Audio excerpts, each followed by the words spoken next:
하나님께서 오늘 이 시간 저와 여러분들과 함께 하셔서 하나님의 은혜의 자리로 인도하여 주실 줄 믿습니다. 우리 서로에게 한번 축복하며 인사하는 시간을 갖기를 원하는데요. 우리 옆에 분들을 향하여 사랑합니다, 축복합니다 인사하겠습니다. 우리 한 번 더 인사했으면 좋겠는데 한 번 더 인사하실 때 이렇게 인사하시면 좋겠습니다.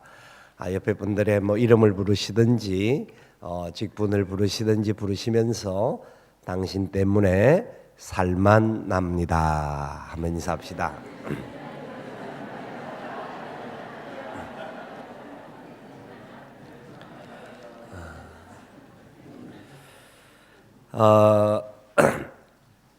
우리 옆에 분들과 인사 나누실 때 진짜 살맛 나는 얼굴들이 보입니다. 옆에 분들로 인하여 서로가 살맛이 나고 막 힘이 나는 것 같은데 한 두 분 정도인가는 이런 마음이 있는 것 같습니다.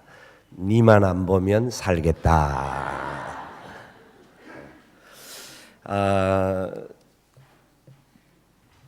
여러분들을 만나게 돼서 너무 반갑고요. 참 하나님께서 함께 예배하는 복을 주시고 말씀을 나눌 수 있는 기회를 주셔서 너무 감사를 드립니다. 저는 안양 서울 바로 밑에 있는 안양 석수교회에서 목회하고 있는 김찬곤 목사인데요.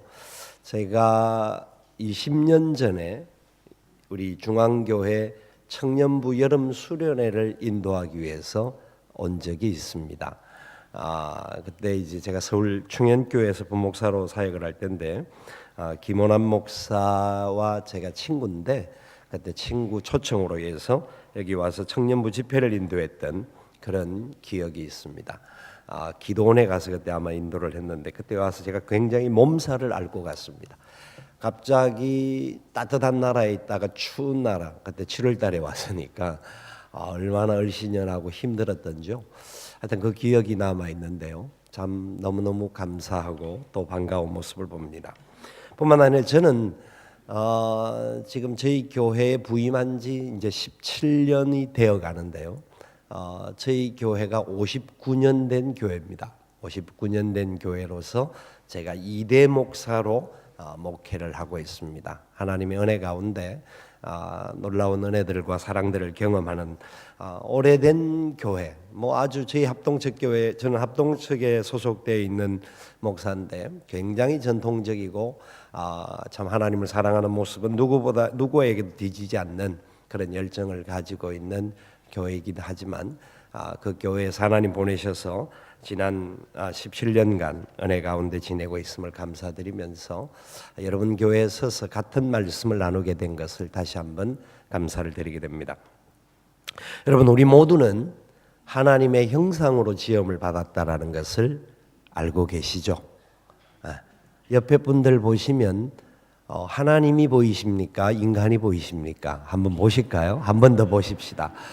하나님이 보이기보다는 인간의 모습이 훨씬 더 많이 보이는 것을 보게 됩니다. 그런데 중요한 것은 우리 모두는 하나님의 형상으로 지음을 받았다라는 겁니다.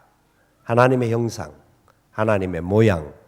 하나님께서 창세기 1장을 통하여서 얼마나 놀라운 계획을 가지시고 얼마나 깊이 의논을 하셨는지를 보여줍니다. 성부, 성자, 성령께서 함께 계획하셨습니다. 우리가 하면서 성부, 성자, 성령께서 의논하셨습니다.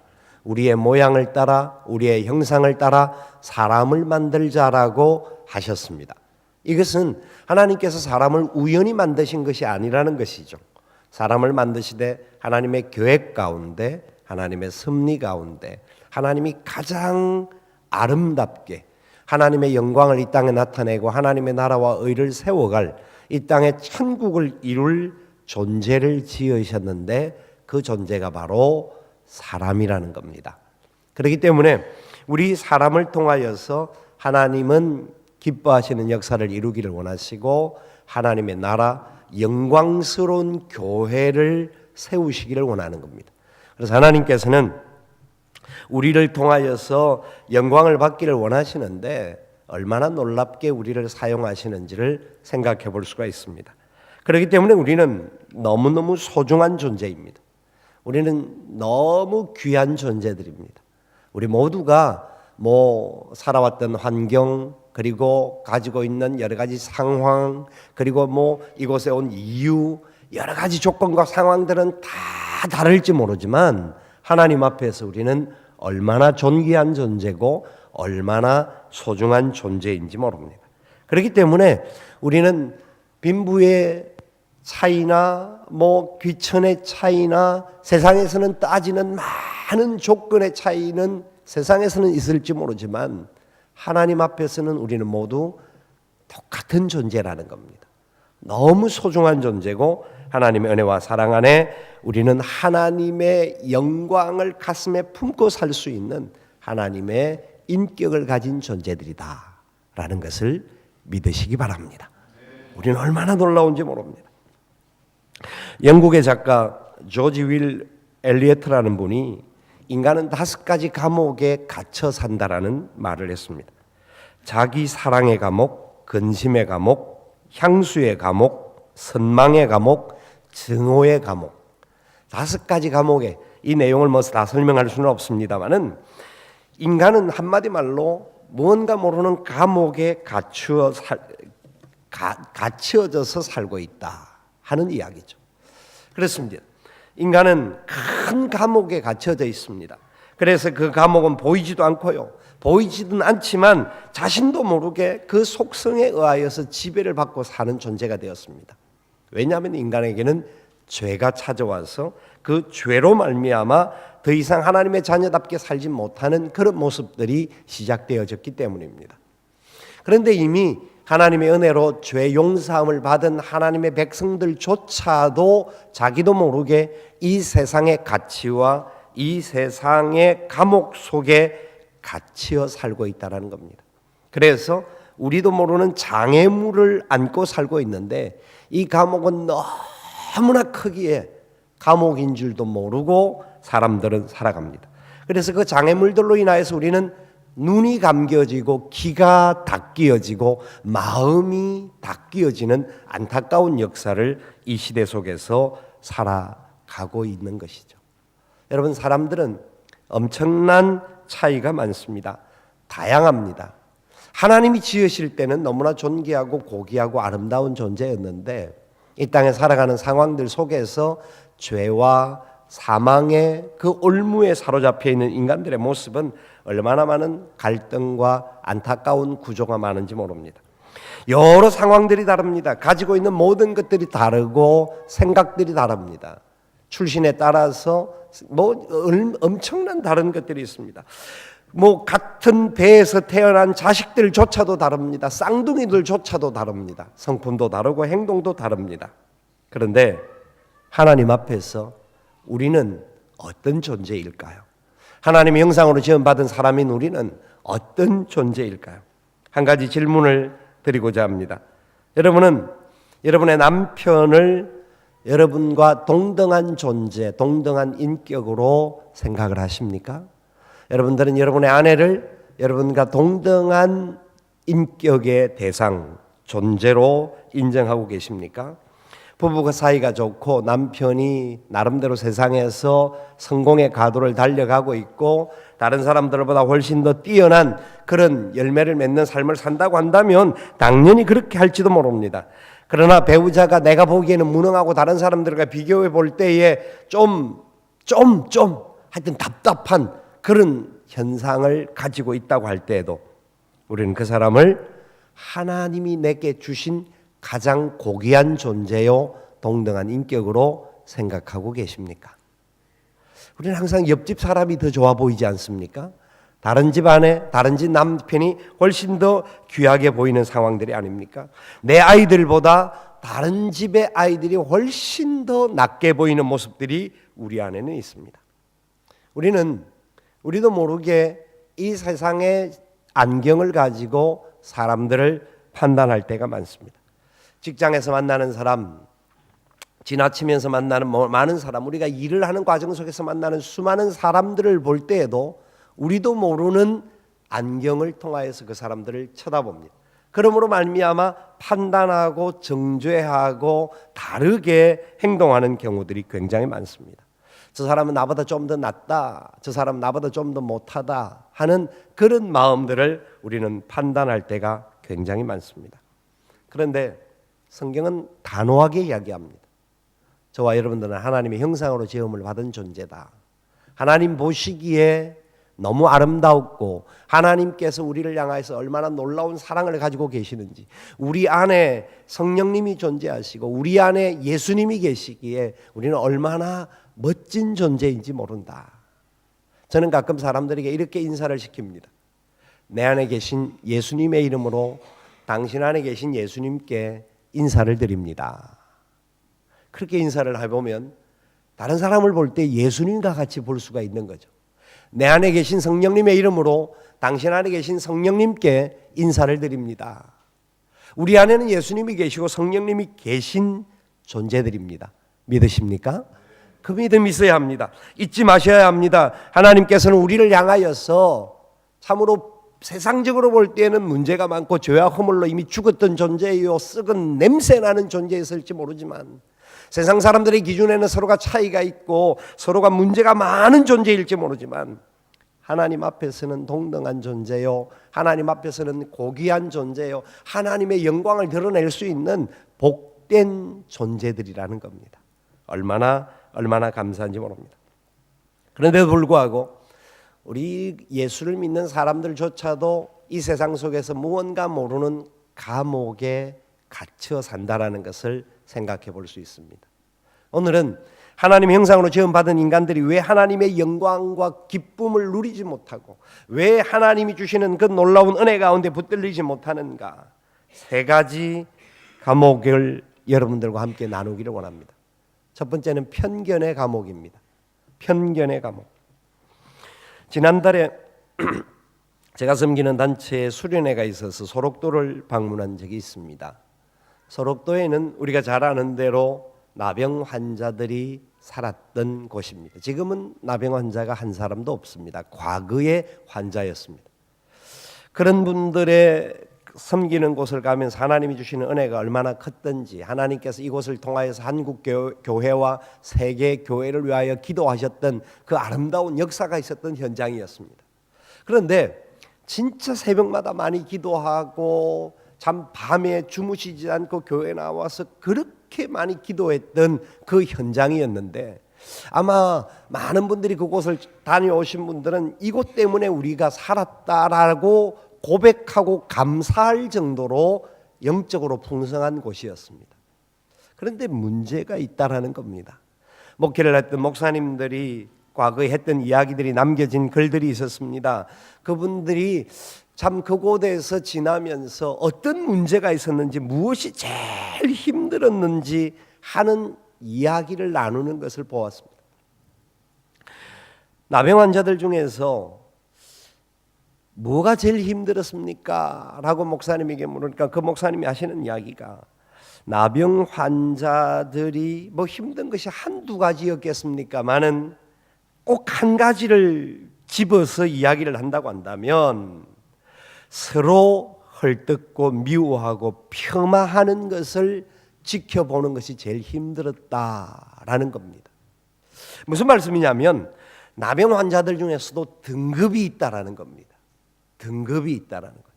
자기들끼리 무슨 말을 하냐면, 당신같이 나병이 심하게 걸려있는 사람 때문에 우리까지 다른 사람들에게 중증 환자로 인정받는다라고, 우리까지 사람들에게 대접 못 받는다라고 좀 심한 나병에 걸려있는 사람을 향하여서 비난하고 손가락질을 하고 산다라는 겁니다. 그러면서 날마다 서로 욕을 하고 그 사람들을 코너에 몰고 하는 안타까운 일들이 너무너무 괴로웠습니다 하는 이야기입니다. 여러분, 이것이 단순히 그곳에서만에 일어났던 일일까요? 어떻게 보면 오늘 이 세상을 살아가고 있는 우리 모든 사람들은 하나님의 형상으로 지음을 받았음에도 불구하고 죄로 인하여서 우리는 어쩌면 영적으로 나병 환자가 되어 있었던 존재였을 것입니다. 하나님의 은혜로 목사가 되었지만 저 자신에게도 어쩌면 영적으로 문제가 많은 나병 환자의 모습을 갖고 있는지도 모릅니다. 하나님 앞에서 온전한 사람이 아무도 없습니다. 우리는 하나님 보시기에 하나님은 우리를 너무 귀하고 아름답게 보시지만 우리 스스로는 너무 연약한 존재요, 너무 문제가 많은 존재입니다. 썩어 냄새나는 그런 존재인지도 모릅니다. 지난 한 주간 여러분의 삶은 어땠습니까? 여러분의 모습 속에서 날마다 향기가 나타났습니까? 예수님의 거룩한 모습이 우리 안에 나타났습니까?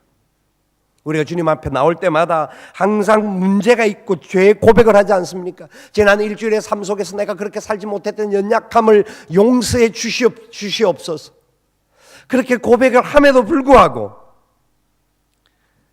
우리는 다른 사람의 눈에 있는 티를 얼마나 잘 보는지 모릅니다. 우리는 다른 사람이 가지고 있는 문제들을 훨씬 더 크게 인식하면서 편견에 사로잡혀 있는 모습을 볼 수가 있습니다. 요한복음 1장에 보면 나다나엘의 이야기가 나옵니다. 나다나엘은 우리가 너무나 잘 아는 대로 주님께서 신실한 사람이었다라고 인정해 주었던 참 멋진 사람이었습니다. 그런데 나다나엘과 빌립과의 대화 속에서 빌립이 나다나엘을 찾아가서 하는 이야기가 있습니다. 모세가 율법에 기록하였고 여러 선지자가 기록한 그 일을 우리가 만났으니 요셉의 아들 나사렛 예수니라. 요한복음 1장 45절에 빌립이 나다나엘을 찾아가서 했던 이야기였습니다. 그런데 그 말을 들었던 나다나엘은 한마디 말로 일축합니다. 아니, 무슨 나사렛이라는 촌구석에서 메시아가 날 수 있느냐, 말도 안 되는 소리 하지 말라라는 겁니다. 여러분, 나다나엘이 말하는 것은 어쩌면 당연했을지도 모릅니다. 그가 알고 있었던 성경 지식, 그가 알고 있었던 많은 종교적인 행위 속에서 여러 가지 부분에 판단할 수 있는 나름대로의 기준이 있었기 때문이었습니다. 왜냐하면 나다나엘은 평상시에 하나님을 몰랐던 사람이 아니었습니다.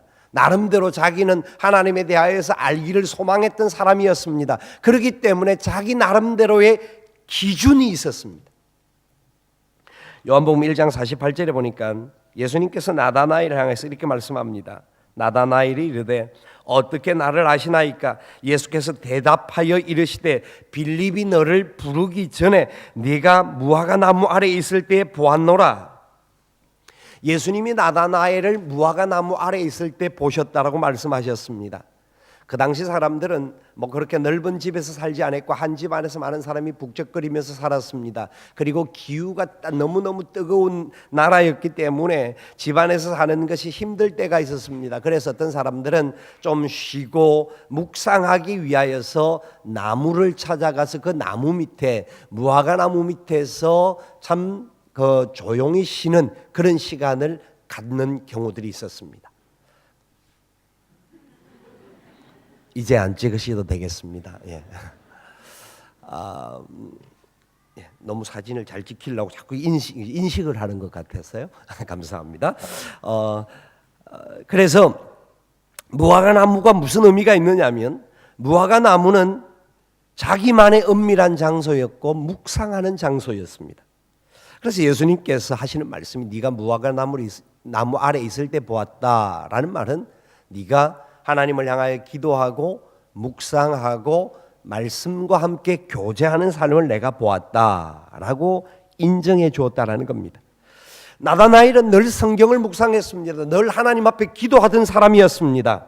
그런데 빌립의 전도 앞에 그는 단호하게 선언합니다. 자기 나름대로의 기준을 가지고 아니 이런 촌구석에서 어떻게 메시아가 나올 수 있단 말이냐. 여러분, 나다나엘이 하나님을 모르는 사람이었습니까? 성경을 모르던 사람이었습니까? 기도를 안 했던 사람입니까? 너무나 많은 종교의 깊이가 있었던 사람이었습니다. 그럼에도 불구하고 그는 편견을 가질 수 있었습니다. 다 알지를 못했습니다. 다른 사람들의 복음의 역사가 나타나는 현장 속에도 그는 거부할 수 있는 자기 나름대로의 기준이 있었던 사람이었습니다. 나다나엘에게만 이런 일이 있을까요? 오늘 이 시대를 살아가고 있는 우리 그리스도인들의 삶 속에는 이런 모습은 없습니까? 성경을 많이 읽습니다. 기도를 많이 합니다. 아주 신앙이 좋습니다. 다른 사람들이 보기에는 굉장히 거룩한 모습을 가지고 있는 종교인들이 많습니다. 그런데 자기 자신이 가지고 있는 편견에 사로잡혀서 하나님의 선하시고 기뻐하시고 온전한 뜻을 다 분별하지 못할 때가 참 많습니다. 사람들은 나름대로 자기의 기준과 편견 속에 사람들을 판단합니다. 정죄합니다. 하나님이 기뻐하지 않는 모습들이 하나님의 교회 안에서도 일어나고 있는 현실입니다. 우리는 혹시 지방색을 가지고 있지는 않습니까? 저 사람은 어느 도시의 사람, 저 사람은 어느 지역의 사람, 저 사람과 나와는 맞지 않아, 이런 생각들을 갖고 있지 않습니까? 저 사람들은 기본적으로 무언가 문제가 있어. 저 사람들이 가지고 있는 어떤 형태에 따라서 우리는 판단하고 정죄할 때가 많습니다. 우리는 어느 교단의 사람들, 저 사람들은 나는 달라 라면서 혹시 정죄하고 판단하고 있지 않습니까? 저는요, 부산 출신입니다. 부산에서 태어나서 27년을 살다가 서울에 가서 지금 그 시간보다 훨씬 많은 시간을 서울에서 살고 있는 사람입니다. 제 아내는 전라도 광주 출신입니다. 저는 지방색을 뛰어넘은 사람입니다. 그렇게 보입니까? 뭐 어떻게 합니까? 모르죠. 그런데 그렇게 살고 보니까 진짜 차이가 많은 것을 느꼈습니다. 많은 갈등도 있었습니다. 그런데 하나님이 이렇게 만나게 해주셨다는 것이 얼마나 감사한지 모릅니다. 지방색을 뛰어넘는다는 것, 우리 한국 사회 속에서는 굉장히 힘들 수 있습니다. 그것이 교회 안에도 들어오고 있습니다.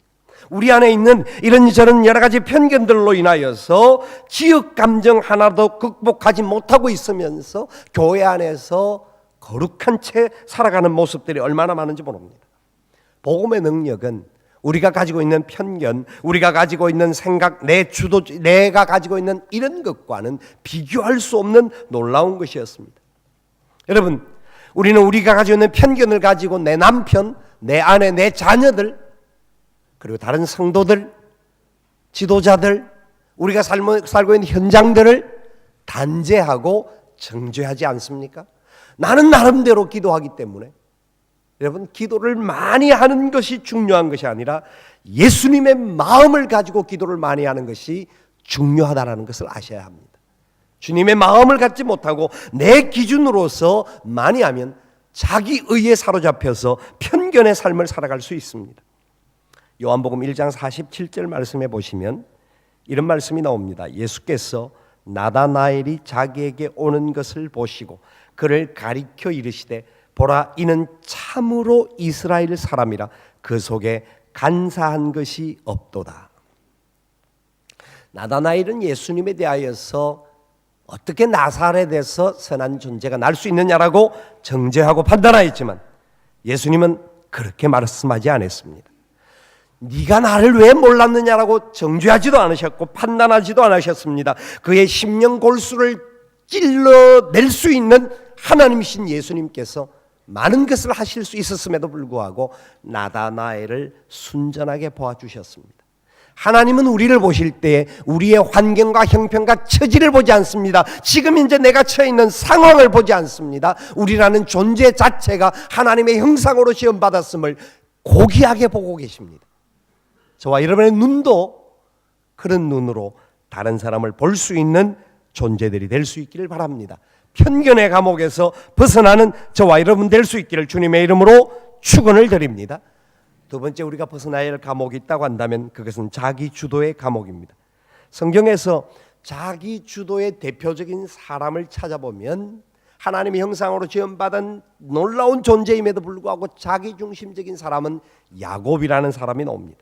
야곱에 대한 이야기는 다 하지 않아도 너무나 여러분 잘 아실 겁니다. 뱃속에서부터 싸웠던 존재입니다. 이 세상에 나와서 그의 어머니의 보호를 받으면서 형과의 장자권 싸움을 했던 존재였습니다. 그는 장자권을 형으로부터 탈취하고 난 이후에 도망을 가서 오랜 세월 20년이라는 세월을 지나고 난 다음에 고향으로 귀환하였던 사람이었습니다.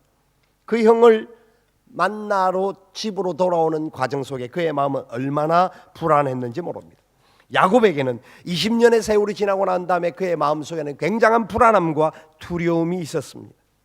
그 모습에 절체절명의 위기의 순간이 찾아왔다라는 겁니다. 창세기 32장의 말씀 이유를 쭉 살펴보시면 그가 하는 이야기가 나오는데 제일 처음에 종을 정탐꾼으로 보냅니다. 종을 정탐꾼으로 보내어서 형 쪽의 분위기를 살피는 겁니다. 그 종들로부터 형이 400명의 장정들을, 군사들을 데리고 자기를 향하여 달려오고 있다라는 소식을 들으면서 얼마나 두려워하는지 모릅니다. 두 번째 전략을 짜는데 창세기 32장 7절 8절 말씀에 보면 이런 말씀이 나옵니다. 야곱이 심히 두렵고 답답하여 자기와 함께한 동행자와 양과 소와 낙타를 두 떼로 나누고 이르되 에스가 와서 한 떼를 치면 남은 한 떼는 피하리라 하고 잔꾀를 부립니다. 야곱은 굉장히 머리가 좋았던 사람이었던 것 같습니다. 철저하게 자기 힘으로 문제를 해결하려고 했던 사람이었습니다. 야곱은 하나님을 몰랐던 사람일까요? 이 세상에서 자기 주도적으로 살았던 존재가 하나님을 전혀 의식하지 못했던 사람일까요? 아닙니다. 야곱은 창세기 32장 9절에 보면 하나님을 향하여 기도했던 사람입니다. 아브라함의 하나님, 이삭의 하나님, 나의 아버지, 나의 할아버지 하나님, 살아계신 하나님을 향하여 기도했던 사람이고 그의 부모들로부터 신앙의 유산을 물려받았던 사람이었습니다. 그런데 32장 13절 이하에 보면 기도하고 난 다음에, 문제는 기도를 하고 난 다음에 했던 행동입니다. 그가 나름대로 하나님 주신 지혜를 가지고 행동을 했다라고 한다면 뭐 그럴 수도 있습니다만은 하나님 앞에 기도는 형식적으로 해놓고 그리고 난 다음에는 자기 마음대로 생각하는 겁니다. 자기 마음대로 준비하고 자기 마음대로 행동하는 것이었습니다. 물건을 두 떼로 나누고 각 떼를 나누면서 형들이 치면 이것저것을 내가 잘 해결할 것이다, 한 떼만이라도 남으면 좋겠다라는 생각을 가졌습니다. 기도는 하였지만 철저하게 자기 중심적인 생각을 가졌던 사람이었습니다. 여러분, 위기의 순간에 여러분들은 어떻게 합니까? 문제를 만날 때 어떻게 합니까? 살아가는 순간순간마다 우리에게 좋은 일만 일어나지 않습니다. 많은 굴곡이 있습니다. 많은 어려움들이 찾아옵니다. 하나님의 형상을 따라 살아가는 존재고 하나님이 세상에서 누구보다도 사랑하는 우리들이지만, 모든 사람들이 다 멋진 존재들이지만 우리들에게도 찾아오는 위기의 순간들이 있습니다. 그때 여러분들은 기도하실 줄 믿습니다. 기도하시겠죠? 기도하시는 분들이 아무도 안 계시는가 봐요. 기도하실 줄로 믿습니다. 물론 하실 겁니다. 그런데 문제는 기도만 해놓고 행동은 내 마음대로 하지는 않을까요? 내 마음대로 내 남편, 내 아내, 내 자식들을 움직이려고 하지 않습니까? 내 생각에 맞지 않으면 틀렸다라고 말하지 않습니까? 우리의 가지고 있는 가치와 판단들이 어떻습니까? 야곱이 행했던 이 행동은 어떻게 나온 것이었습니까? 그의 어머니 리브가에서 배웠습니다. 그의 어머니는 신앙의 인물이었습니다. 철저하게 하나님을 사랑했던 존재였습니다. 그러나 세상에 어떻게 하면 살아갈 수 있는가 하는 비결을 가지고 있었던 사람이었습니다. 여러분, 우리는 사람들을 쉽게 정죄하고 판단할 때가 많습니다. 남편이 속을 썩일 때가 있고요, 아내가 우리의 마음들을 가끔씩 뒤집을 때가 있습니다. 자식들이 미치도록 우리를 힘들게 할 때도 있습니다. 사업도 안 될 때가 있고 문제가 있을 수도 있습니다. 내가 차지하는 많은 어려움의 문제들을 발견할 때에 우리는 어떤 상황으로 달려가고 있습니까? 다시 한번 우리는 생각해 보아야 합니다. 하나님께서 야곱이 자기 주도적으로 행동을 하고 준비를 하고 이제는 살아남을 것이라고 생각하여서 그 길을 가고 있을 때 찾아오셨습니다. 하나님이 찾아오셔서 야복 강가에서 야곱과 씨름을 하십니다. 하나님이 왜 야곱과 씨름을 하셨을까요? 왜 밤이 맞도록 야곱과 그렇게 씨름을 하면서 야곱의 환도뼈를 치셨을까요? 그럼 우리 잘 알고 있는 이야기들입니다. 하나님께서 야곱에게 명하시는 것은 네가 주도하는 모든 것 다 내려놓아라는 것입니다. 야곱은 못 내려놓겠다라는 겁니다. 포기 못하겠다라는 겁니다. 이거 포기할 수 없다라는 겁니다. 내가 이것 내려놓으면, 이거 포기하면 내가 생각하는 이 기준을 내가 내려놓기만 하면 나는 죽을 것 같다라는 그런 마음이 야곱에게 있었습니다. 하나님은 그럼에도 불구하고 야곱에게 계속 내려놓으라는 겁니다. 씨름을 하는 것이 그것이었습니다. 하나님이 할 일이 없어서 야곱을 찾아오셨을까요? 여러분, 그 내용이 야곱이 기도하기 때문에 하나님이 찾아오셨다가 아니라 하나님이 찾아오셔서 야곱을 먼저 만나 주셨다라는 겁니다. 하나님은 계속해서 우리를 찾기를 원합니다. 우리를 만나기를 원합니다. 우리를 두드리고 계십니다. 네가 가지고 있는 것, 네가 생각하는 것, 네가 판단하는 것 다 내려놓으라는 겁니다. 그런데 야곱은 철저하게 포기하지 못하다가 마지막 떠나려고 하시는 그분을 붙잡고 축복하지 않으면 떠나지 못합니다라고 그의 마지막 고백을 합니다. 그때 환도뼈를 내리칩니다. 그리고 난 다음에 네 이름이 무엇냐라고 묻습니다. 네 이름이 무엇냐? 야곱입니다. 야곱입니다. 야곱이 비로소 자기를 발견합니다. 여러분, 야곱입니다라고 하는 것은 단순히 그 하나님이 야곱의 이름을 몰라서 물었습니까? 아닙니다. 야곱이 자기 고백을 하기를 원하는 겁니다. 나는 지금까지 내 마음대로 살았던 존재입니다. 물질에 복이 있다고 한다면, 세상에 어떤 성공이라고 하면 나는 내 욕심대로 살았던 존재입니다. 세상에 다른 사람들도 그렇게 산다고 생각하였습니다. 나는 사기꾼이었습니다. 나는 거짓말쟁이였습니다. 나는 돈밖에 몰랐던 존재였습니다. 하나님께서 야곱을 치시고 난 이후에 그의 이름을 이스라엘이라고 가르쳐 주셨습니다. 너는 이제부터 더 이상 사기꾼이 아니다. 너는 이제부터 더 이상 잘못된 존재가 아니다. 내가 너를 사랑한다. 너는 이스라엘이다. 내가 바로 너를 하나님의 형상으로 지은 복된 존재다. 네가 그것을 알아야 한다. 네가 그럴 뿐만 아니라 다른 사람들도 그런 존재임을 알아야 한다. 야곱이 하나님으로부터 환대뼈를 부러지고 난 다음에 그의 형을 만납니다. 죽으면 죽으리라 각오하며 하나님의 뜻 가운데 나아갑니다. 형 앞에 나가서 죽을 것 같았지만 하나님 앞에 내려놓고 삶이 바뀌어지고 나니까 문제가 해결되었습니다. 자기 방법으로 해결하려고 할 때는 마음이 괴롭고 힘들고 답답하고 안타까웠지만 하나님 앞에 자기가 사기꾼임을 인정하고 속이는 자임을 인정하고 철저하게 낮아지고 내 자신이 얼마나 연약한 존재인 걸 깨닫고 난 다음에 하나님이 새로운 길을 열어주셨습니다. 여러분, 이런 글을 보았습니다. 잡고 있는 것이 많으면 손이 아픕니다. 들고 있는 것이 많으면 팔이 아픕니다. 이고 있는 것이 많으면 목이 아픕니다. 지고 있는 것이 많으면 어깨가 아픕니다.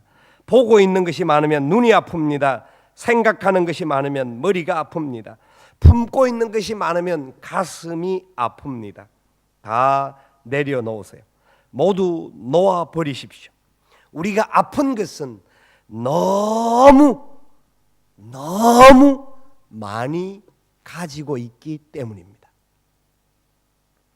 아픈 이유는 많기 때문입니다. 아무것도 없으면 하나님만 바라볼 것입니다. 하나님만 바라볼 것입니다. 저와 여러분들이 하나님의 형상으로 지음받은 존재이기에 그분만 바라볼 때 가장 행복한 존재가 됨을 믿으시기 바랍니다. 그렇기 때문에 다른 사람을 볼 때도 그런 입장으로 봐줘야 합니다. 하나님의 형상으로 서로 바라봐 주어야 합니다. 우리 모두가 하나님 앞에 죄인입니다. 누구도 높은 사람, 누구도 낮은 사람 없습니다. 목사라고 더 높고 장로님이라고 더 높고 그냥 처음 교회 들어온 사람이라고 더 낮고 그런 존재들이 아닙니다. 모두 다 하나님 앞에서는 죄인이지만 하나님은 우리를 거짓말쟁이요, 우리가 속이는 자요, 야곱과 같은 자라고 고백할 때에 아니다. 너는 나의 형상으로 지음받은 이스라엘이다. 나의 사랑하는 자다. 그런 마음으로 너 자신의 주도적인 생각에서 벗어나서 하나님의 영광 중에 승리하는 자가 되기를 바란다. 축복함을 믿으시기 바랍니다. 마지막 감옥이 있다고 하면 그것은 포용하지 못하는 감옥입니다. 포용의 문제입니다. 여러분, 예수님의 12제자의 이야기를 잘 아실 겁니다. 예수님에게는 12제자가 있습니다. 12제자를 여러분 아시는 분이 누구 있습니까? 우리는 주로 베드로, 야고보, 요한, 안드레 이 네 사람, 그리고 빌립, 바돌로메 몇 명 정도 압니다. 그런데 예수님의 12제자는 차이가 참 많았던 사람이었습니다. 여러분 누가복음 6장 15절에 나오는 셀롯이라고 하는 시몬을 아십니까? 셀롯이라고 하는 시몬, 그 사람도 예수님의 12제자였습니다. 12제자였습니다. 그 시몬이라는 사람은 열심당원이었습니다. 열심당원들은요, 암살을 전문으로 자행하던 시칼이라고 불리우던 자객들이 있었습니다. 그러니까 로마에 조금이라도 찬성하고 로마를 지지하는 사람들은 시칼이가 가서 그냥 죽여버렸습니다. 시칼이라는 말은 식칼, 이라면 좀 이해가 되겠죠. 시칼리, 시칼을 들고 가서 죽여버렸다라는 겁니다. 이런 암살단들이 열심당원에 있었습니다. 그런데 보십시오, 예수님이 열심당원이었던 시몬을 제자로 부르셨습니다. 생각을 해보십시오. 그 상황은 로마가 지금 지배하는 나라였는데 예수님이 그 모임이 얼마나 좀 위태위태했겠습니까? 사람들이 볼 때 저 단체에는 이상한 열심당원이 들어가 있으니까 저는 문제가 있는 단체야, 지적을 받을 수 있는 상황이었습니다. 주의를 받을 수 있었고 그것으로 인해서 눈초리와 감시의 대상이 되어질 수가 있었습니다. 예수님이 시카리를 가지고 있었던 그 열심당원인 시몬을 안 택하고 다른 사람도 택할 수가 있었습니다. 그런데도 불구하고 예수님은 시몬을 12제자 중에 한 사람으로 택하였습니다. 왜요? 시몬이 능력이 많아서 그랬을까요? 시몬이 다른 사람보다 더 탁월했기 때문에 그랬을까요? 아닙니다. 성경에 보면 시몬은 12제자 이름에만 나옵니다. 무엇을 했는지 모릅니다. 특별히 어떤 일을 한 사람인지 기록되어 있지 않습니다. 그러니까 이름은 있기는 하지만 어쩌면 무명의 용사였습니다. 예수님의 12제자라는 겁니다. 그런 사람을 주님은 제자로 세우셨습니다. 왜 그랬을까요? 이해가 됩니까? 제가 생각할 때는 훨씬 더 탁월하게 베드로 같은 사람, 야고보, 요한 같은 사람으로 12명을 채웠다고 한다면 얼마나 더 좋았겠습니까? 그런데 예수님은 시몬을 제자로 삼으셨습니다. 왜 그랬을까요? 시몬의 능력과 권세와 힘 때문이 아니라 그의 영혼을 보셨기 때문입니다. 그 한 영혼이 주님을 만나는 것이 삶의 기쁨이 된다는 것을 주님은 아셨기에 그 사람을 부르셨던 겁니다. 시몬은 그렇기 때문에 자기는 자격이 없는 사람인 것을 알았기에 주님 앞에 얼마나 감사했는지 모릅니다. 그런데 문제는요, 예수님의 12제자 중에 세리 마태도 있었습니다. 시몬과 세리 마태는 어쩌면 가장 원수지간이 될 수 있는 사람입니다. 마태는 로마를 지지하는 사람 중에 한 사람이었죠. 그렇지 않습니까? 세리로서, 공무원으로서 그곳에 들어가서 그 사람들의 세금을 빼앗아서, 자기 백성들의 세금을 빼앗아서 로마에 공출했던 사람이었기 때문에 시몬이 보기에는 식칼 들고 가서 죽여야 했습니다. 여러분 이해가 됩니까? 예수님의 12제자 중에 극단적인 사람이 들어와 있었습니다. 마태의 입장으로는 밤마다 두려웠을지도 모릅니다. 혹시 시몬이 칼 들고 오는 것은 아닌가? 시몬의 입장에서는 저 인간이 어떻게 이 단체에 들어와 있지? 손가락질할 수 있는 그런 상황이었습니다. 그런 존재였습니다. 포용할 수 없는 사람이 그 단체 안에 들어가 있었습니다. 누가 이렇게 하셨습니까? 자기들이 들어오고 싶어서 들어왔나요? 아닙니다. 예수님이 하신 겁니다. 그렇지 않습니까? 12제자를 예수님은 택하셔서 부르신 겁니다. 예수님은 그들이 필요했고 그들의 영혼 속에 가장 먼저 하나님의 은혜와 생명의 역사가 필요함을 아셨기 때문에 그들이 어떤 자리에 있던 사람, 지금 무엇을 하는 사람인가가 중요하지 않았습니다. 주님 보시기에는 똑같은 하나님의 형상을 지은 사람이었습니다. 여러분 생각해 보십시오. 우리 교회 안에는 어떻습니까? 우리들이 살고 있는 공동체 안에는 어떻습니까? 어떤 사람은 시몬, 어떤 사람은 마태, 그런 사람이 없을까요? 시몬에게 있어서는 마태는 너무너무 가슴을 아프게 하는 존재입니다. 저 인간을 죽여야 사는데 이런 마음이 있었던 것이었습니다. 그런데 문제는 예수님께서 정반대의 사람을 양쪽에서 그 단체 안에 넣어놓고 그 사람들끼리 공동체를 이루게 하셨습니다. 공동체를 이루면서 그 안에서 천국을 경험하라는 겁니다. 그 안에서 하나님의 나라를 이루어가라는 겁니다. 네가 가지고 있는 좁은 생각, 네가 가지고 있는 단편적인 가치가 아니라 하나님의 마음과 하나님의 뜻, 포용할 수 있는 마음을 가지라는 겁니다. 처음 그런 인사를 드리겠습니다. 당신 때문에 살맛 납니다. 우리는 살맛 나는 사람하고만 살고 싶어 합니다. 좋은 사람들만 보기를 원합니다. 저 인간 안 보면 그만이지 뭐 내가 저 사람하고 그렇게 부딪히며 살 필요 없어. 그냥 안 보면 되지 뭐. 그래서 니만 안 보면 살겠다. 그래서 우리는 다른 곳으로 도망갈 때가 있습니다. 또 그 인간이 다른 곳으로 가기를 소망하고 있습니다. 여러분, 그런 사람이 싫어서 다른 곳으로 갔든지 또 그 인간이 다른 곳으로 가기를 소망해서 갔다고 해서 자유가 올까요? 사탄은 더 7배 무서운 사람을 보낼 겁니다.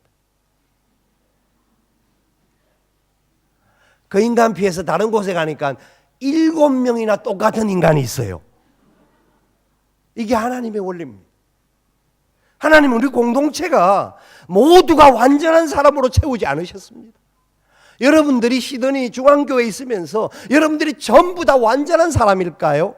아닙니다. 교회 안에 있지만 우리는 개개인적으로 문제가 많은 사람일 수 있습니다. 아니, 나보다 저 사람이 더 문제가 많은 사람으로 보일 때가 있습니다. 저 인간만 없으면 살 것 같은데 라고 할 수도 있습니다. 동등한 인격체로 보이지 않을 수 있습니다. 그런데 그 사람이 바로 시몬에게 붙여준 마태라는 것을 아십니까? 시몬이 열심당으로 그를 죽이고 싶었지만 오히려 형제임을 받아들이면서 아하, 내가 생각이 그냥 좁은 생각이었구나, 이렇게 그냥 혁명만 일으키면 될 줄로 생각했는데 하나님의 사랑으로 덮으라고 하셨구나, 나를 용서하시고 나를 구원하신 것과 같이 형제들끼리 그런 사랑으로 하나 되라고 하시는 거구나. 여러분 기억하십니까? 하나님은 여러분들을 이곳에 보내셔서 아름다운 시드니 중앙교회에서 공동체로 살아갈 수 있도록, 하나님의 몸을 이루는 존재로 살아갈 수 있도록 불러주신 것을 믿으십니까? 우리는 부족하고 연약한 존재들이지만 같이 살아갈 수 있는 하나님의 놀라운 존재들입니다. 하나님의 형상으로 지음받은 존재들입니다. 혹시 어떤 모임 속에서, 어떤 행동 속에서 마음이 안 맞을 수도 있습니다. 그 사람 때문에 내 마음이 힘들 때가 있습니다. 저 사람만 없으면 살 것 같은 그런 상황을 만날 수도 있습니다.